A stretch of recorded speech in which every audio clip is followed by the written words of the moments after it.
Menlo. She wasn't exact on that, but somewhere in that neighborhood.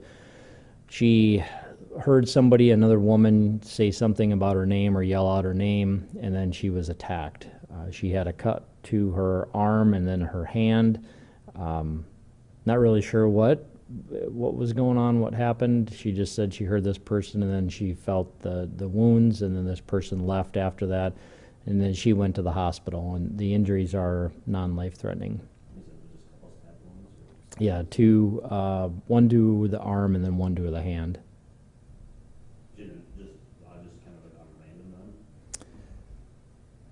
Well, I guess we don't know. I mean, the person that did that said her first name, so the suspect did. Yeah, so she has no idea who the suspect was. She heard a woman say her name, and then she was stabbed. Was a weapon recovered on her? No, we don't know exactly where it took place. Okay. Like she wasn't positive where she was. She thought it was somewhere in that area near 13th and Menlo. And how, you said she showed up to the hospital around 2:30 a.m. It was a little later than that, but she thinks that it took place about 2:30. Okay, so the incident itself happened. Around 2:30, and then it was we had the call about, well, it was about 2:50 a.m. So in between then, she was able to get to the hospital.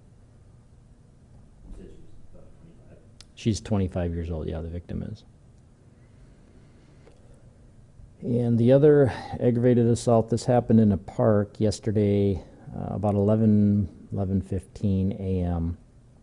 We had a teacher was in the park with some students. This was a private school, and a guy walked up, which ended up being our suspect. There was initially some small talk between our suspect and the teacher, who was our victim, and at some point the suspect began to get more agitated. And the teacher told his students to line up and was basically in between the guy and the students. The suspect then started threatening to harm people and ended up punching and fighting with the teacher. At one point, he ended up grabbing the teacher by the neck and was strangling him. Eventually, the teacher was able to get him under control, basically, and was holding him on the ground until police got there. So the teacher had some minor injuries. We're not sure exactly why this took place, why the suspect was doing that, but he was arrested for aggravated assault, obstruction, resisting arrest, and then theft, and he had taken some cash from the teacher. I think some of it fell out of a pocket when they were wrestling, and he ended up grabbing that. So none of the kids were injured at all, and like I said, just the minor injuries from the teacher. Say that again? Yeah, it was the Dan Dugan Park, which is in the 2800 block of South Duluth Avenue, like 33rd and Duluth.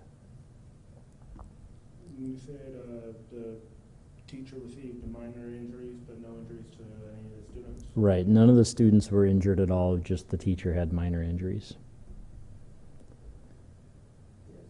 Yep, his last name is Pessima, Pessima. First is Michael, Michael.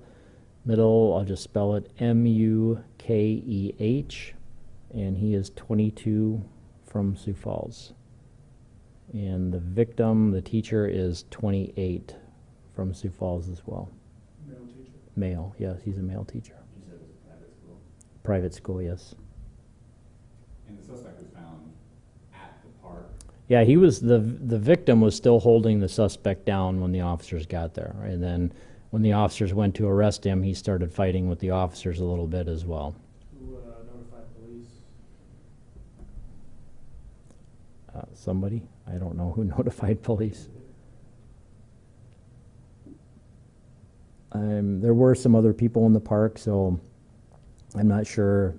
Somebody was able to call. I don't know. The reports that don't ever say who called police. So, but there were a couple of witnesses that were in the park that saw that take place as well. So I would imagine either one of the kids or one of the witnesses were the ones that called. The other big thing was our robbery. and that was last night, probably about 11:30 p.m.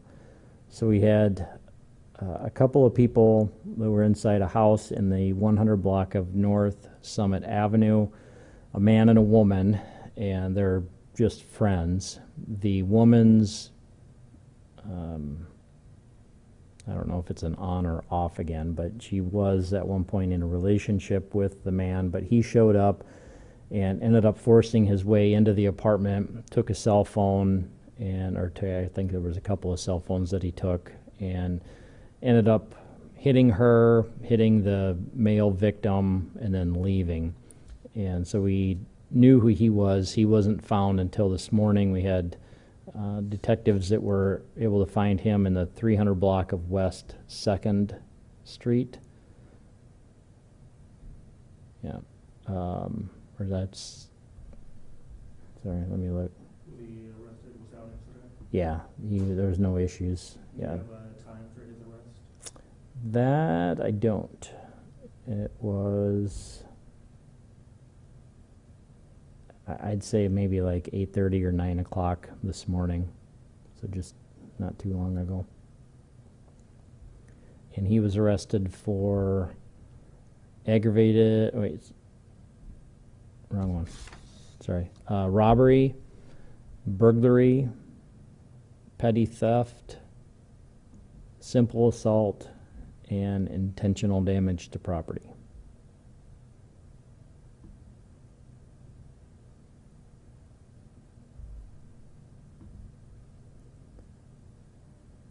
Can you, what were the injuries to the two victims?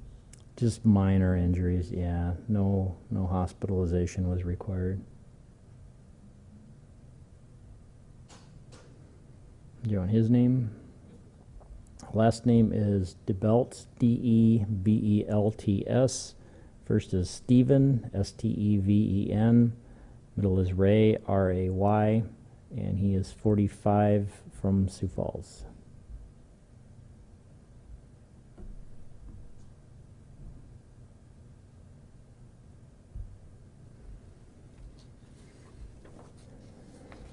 And that's it for the big stuff. The burglary, that was an apartment that was entered. The disorderly conduct, that was a phone call. The embezzlements were both cars that were loaned out. The family offenses are all reports. The frauds, basically more reports out of there. Some checks, ID thefts, credit cards. The indecent exposure was a report, no arrests on that. Larcenies, most of those are shopliftings. We had a couple of other cars that were entered, bicycle taken. No big quantities on the narcotics. The sex offense involves juveniles. Nothing big from the simple assaults. Nothing suspicious from the unattended death. Vandalisms had a couple of windows broken and then some graffiti. And the weapons violation, that involves juvenile. And that's it, unless you guys have anything else.